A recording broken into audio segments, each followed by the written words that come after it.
السلام عليكم ورحمة الله وبركاته. معاكم مصطفى من قناة بيجمان. فيديو جديد. النهاردة إن شاء الله هنتكلم عن قصة جديدة.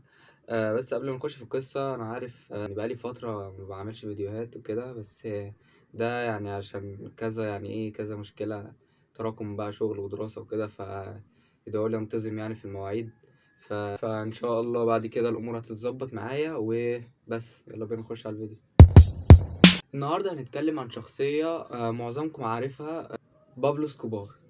بابلو اسكوبار هو علامة من العلامات أو الأيقونة كده، اللي هو أنت لو قلتها قدام أي حد هيعرف إن بابلو اسكوبار يعني مخدرات، تاجر مخدرات، يعني بابلو اسكوبار، الاتنين مترابطين مع بعض. بابلو اسكوبار اسمه بالكامل هو بابلو أميليو اسكوبار خافيريا.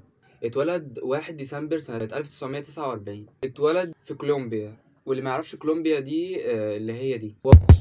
ابوه كان شغال مزارع وامه شغاله مدرسه في مدرسه تبع الحزب المحافظ. في الوقت ده كان في حاجه اسمها حزبين بينافسوا بعض، حزب اسمه حزب محافظ وحزب تاني اسمه حزب الليبرالي.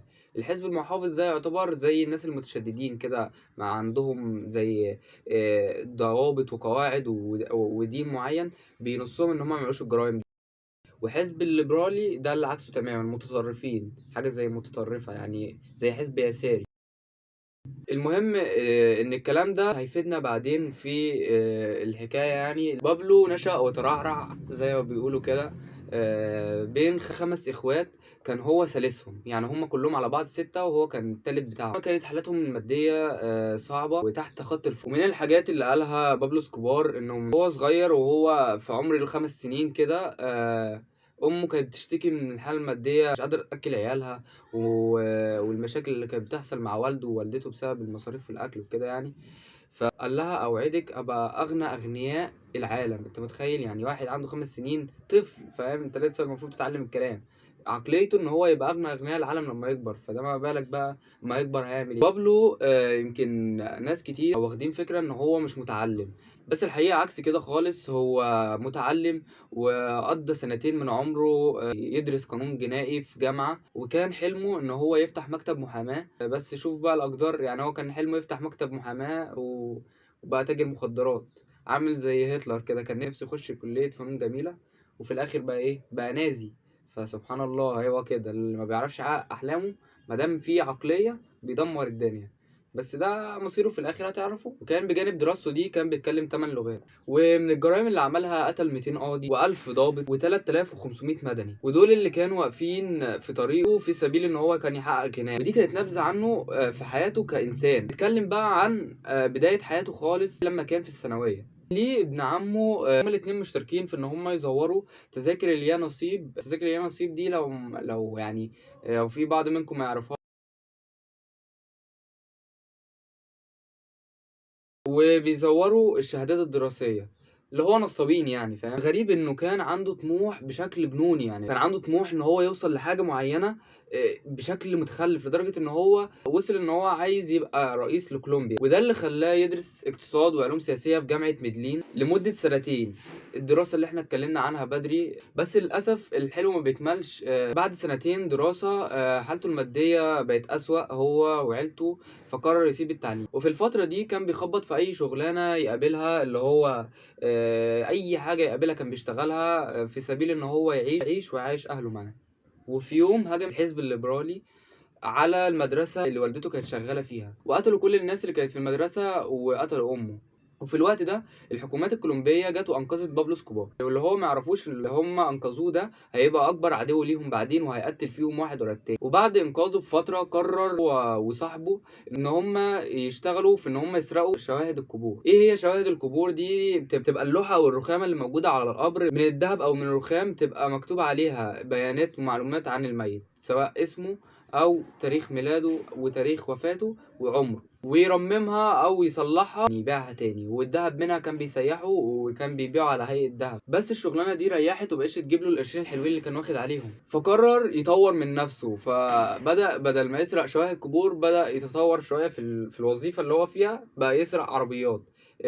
ومش بيبيعها زي ما هي، لا هو بيسرقها وبيبيعها كقطع غيار، بيفككها ويبيعها كقطع غيار عشان يكسب فيها اكتر، لان قطع الغيار لما بتتباع بتاعه السياره غير لما تتباع السياره لوكشه واحده كده، لان انت ممكن تبقى فيه حاجه بايظه، يعني حاجه بايظه جوه قطع الغيار تخلي تتميمه العربيه كلها تنقص. لكن لما تبيع قطع غيار السياره، يعني قطعه مستقله بذاتها، بتبقى ليها سعر غير لما تتباع كلها مره واحده. وبابلو كان واخد على نفسه عهد ان من بعد 5 سنين من خروجه من المدرسه ان هو لازم يجمع من 30 ل 50 مليون بيزو. البيزو دي هي عملة كولومبيا، وفعلا عمل كده وفي اقل من 5 سنوات كمان. وازاي بقى؟ ده اللي هنقوله.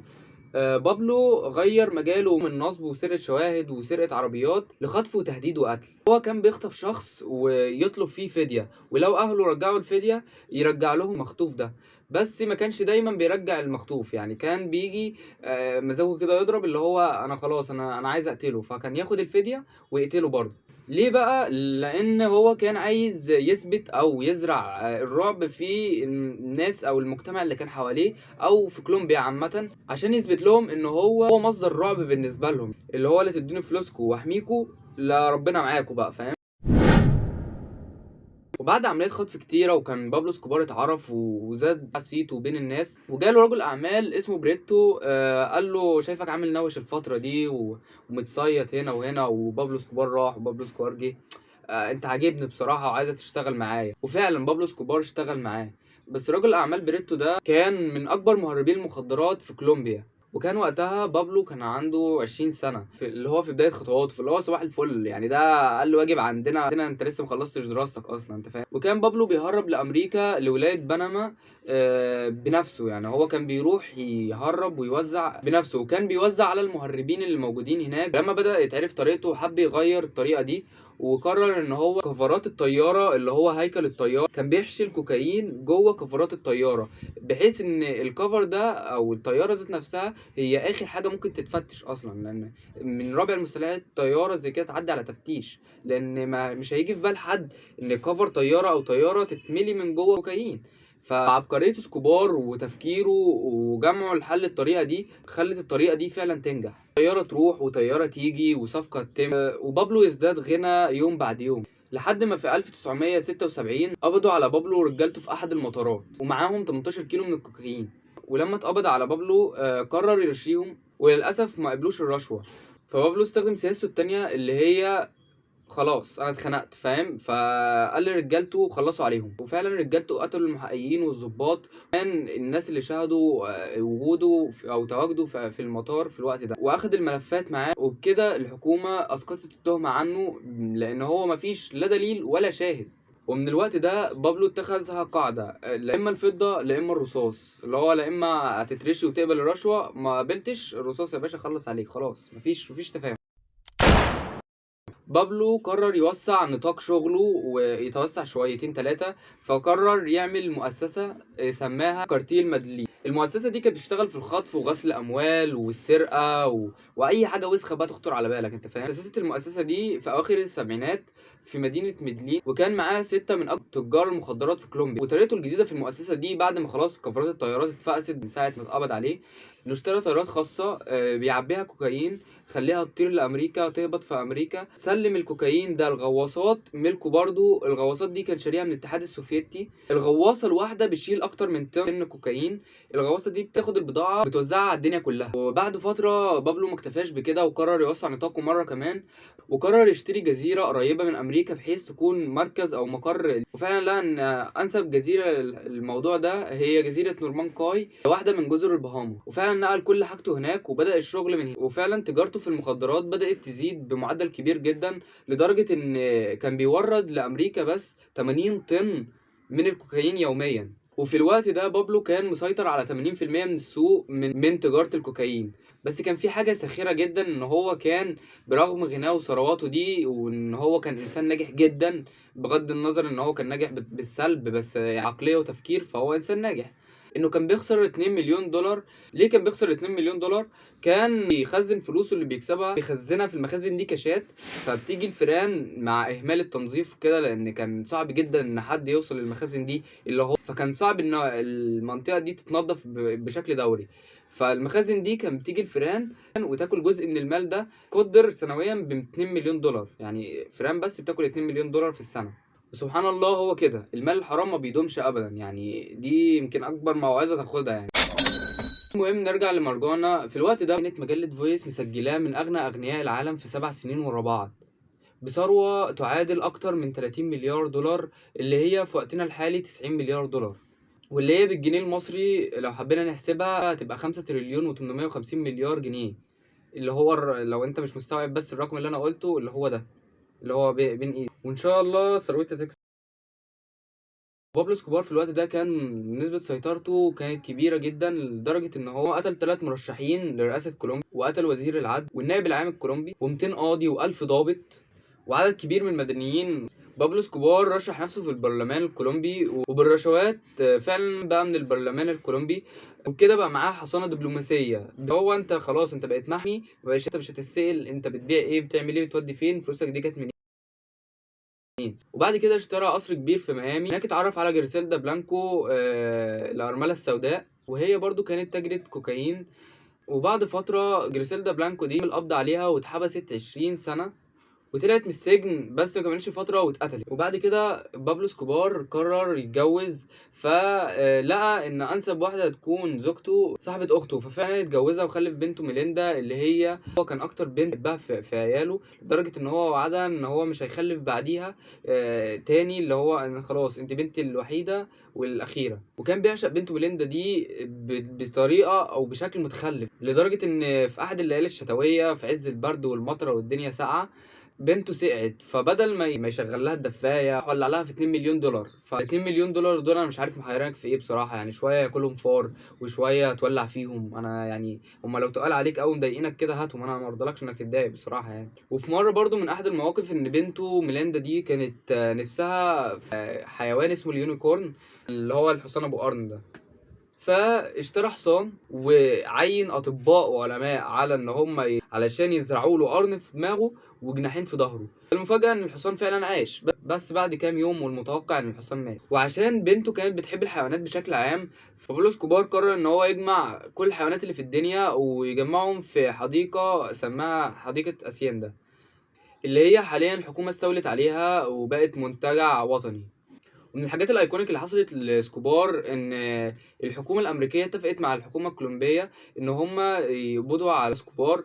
ولما وصلوا له خبر ان هم عايزين يعملوا كده، بابلو قام اخد ابنه وراح على البيت الابيض اللي في امريكا، اللي هو القصر الملكي هناك بتاعهم، وراح اتصور قدامه. يعني انت فاهم، فاللي هو انا اهو انا قدامكم تعالوا خدوني. صور هو وابنه الصوره المشهوره اللي كلنا عارفينها، وبعت الصوره دي للحكومات الامريكيه، وبعدين رجع على كولومبيا تاني. بس برغم الشجاعة دي وجرأته ان هو يعمل حاجة زي كده، برضه هو ذكي، فعمل حساب ان الحكومة الامريكية هتقبض عليه وساعتها هو مش هيبقى في مفر من حسابه او محاكمته. فقرر يسلم نفسه للحكومات الكولومبية بشروط ان هو يتسجن في كولومبيا ما يتسجنش في امريكا، وان السجن اللي هيسجن فيه هو اللي يكون مصممه وهو اللي عامله، وان حراس السجن ده هيبقى تبعه هو يعني رجالته. الحكومه الكولومبيه وافقت بالشروط دي، وبابلو اسكوبار قعد 3 سنين في السجن ده، او خلينا نقول منتجع مش سجن، لان هو كان مصممه على افخم التصميمات، واللي هو انت قاعد في منتجع انت مش قاعد في سجن، انت فاهم.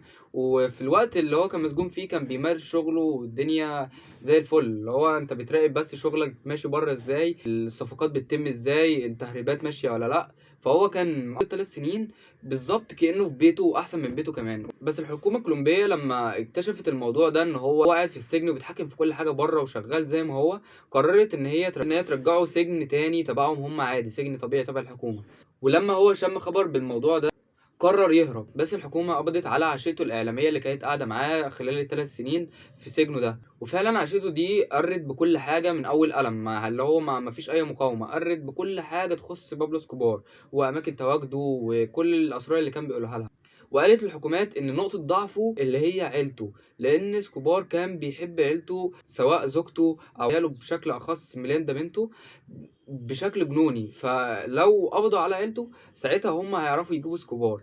فعلا الحكومة الكولومبية حصرت عيلته في فندق من الفنادق واخدوهم رهاين، وخلوا ابن سكوبار يكلم سكوبار في التليفون لمدة 5 دقايق وهو ما كانش يعرف ان هم اتاخدوا رهاين. فخلال المكالمة دي قدروا يحددوا مكان بابلو، وفعلا الحكومة اتحركت وحددوا مكانه وحصروا المكان اللي هو كان فيه وقتلوا حراس. وبابلو لما عرف ده هرب من الباب الخلفي للمقر، بس المرة دي معدش زي ما كل مرة بتحصل. المرة دي بابلو اسكوبار اتقتل. خلاص تخيل بعد الحوارات والقصص دي كلها وبعد اللي عمله وبعد الثروات اللي حققها مات في عمر ال 44 سنة. والغريب ان هو كان محبوب من كل الناس وقتها، من بلده كولومبيا او من البلاد الاخرى اللي كان بيهرب لها، كان محبوب من بين الناس ومفيش حد كان بيكرهه غير الحكومات. يعني اي مدني بغض النظر ان هو قتل كتير من المدنيين كانت الناس بتحبه، لدرجة ان قبره لحد دلوقتي مزار سياحي بتروح الناس هناك وبتتصور. وبس كده انتهت حكاية بابلو اسكوبار والمخططات اللي كان بيعملها والتهريبات اللي كان بيعملها والدوشة اللي كان دوشنا بيها. بس برضو القصة دي نستفاد منها بحاجات كتير جدا. انك انت مهما جمعت مش هتاخد حاجة من الدنيا. دي اول حاجة. تاني حاجة ان المال الحرام ما بيدومش ابدا، زي ما قلت لكم الفيران اكلت ال 2 مليون خلال سنة، فصباح الفل. تالت حاجة ان القرش الحرام اللي بيجي بسهولة بيروح بسهولة. ان يعني وده دليل ان هو كانت ال 2 مليون دولار مش عشان بيحب بنته، لا هو عشان بالنسبة له الفلوس جت بسهولة فولع فيهم، فاهم. ورابع حاجة ان لكل طاغي نهاية.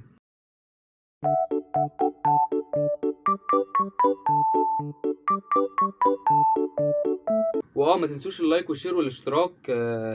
الفترة دي يعني محتاج الاشتراكات يعني لان بقالي فترة كبيرة جدا زي ما انتوا شايفين عدد الاشتراكات ما بيزيدش ولا اي حاجة، اللي هو 9 مشتركين ولا مش فاكر كام مشترك، والله 10.